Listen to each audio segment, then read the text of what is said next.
It's Tuan from ScholarChat here again with another career advice video. Today, we're going to talk about 3 tips on acing your job interview. Tip number 1, please show up early. Ever heard the saying, if you're early, you're on time? If you're on time, you're late, and if you're late, you're screwed? Well, yeah, it's true.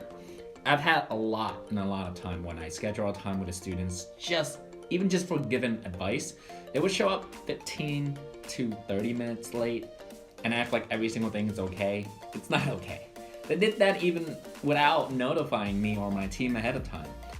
This is very important because if you do this right, it shows to the employer that you are punctual and values people's time, and that you are reliable, and being reliable is tight. Now, this leads me to the next tip. Tip number 2, give heads up. Communicate as if your life depends on it. Before the interview date, send an email the day before confirming the interview. During the day of the interview, send another email to the recruiter when you are on your way. After the interview, send a follow-up thank you email. Then, when you haven't heard back, follow up again. This gives the impression that you are well organized and that you communicate every step of the way, and that you're persistent. Next tip. This is very important. In this age of technology, what you don't know will go against you. Listen, all employers talk. If you screwed up with one badly, you will have a harder time getting a job next time around. People are in Slack channels, Facebook groups, and LinkedIn groups. You mess up once, and boom, you're gonna get canceled for the next few hundred jobs. So be professional and courteous every step of the way.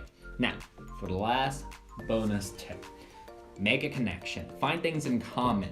The same way that employers would try to stalk you online to see if you attended any recent EDM concert, you should figure out whether or not you have the same hobbies as the person who's interviewing you, by also searching them up online. Any connection is a good connection. It establishes trust. People don't hire any random person. They hire people they trust. If you don't find anything online, use the idle time before walking into the room, meeting, and sitting on the chair and say this. Okay, hey, before we dive into telling you more about myself, I would love to learn a little bit more about you. How do you get into the role that you are in right now? And what is it about this company that excites you? 9 times out of 10, they'll end up revealing information that you can find and figure out if you have anything in common. Hope all these tips help. If you have any questions, feel free to leave them below. And if you like the video, give it a like, share with someone who's still looking for a job. Let's get you hired.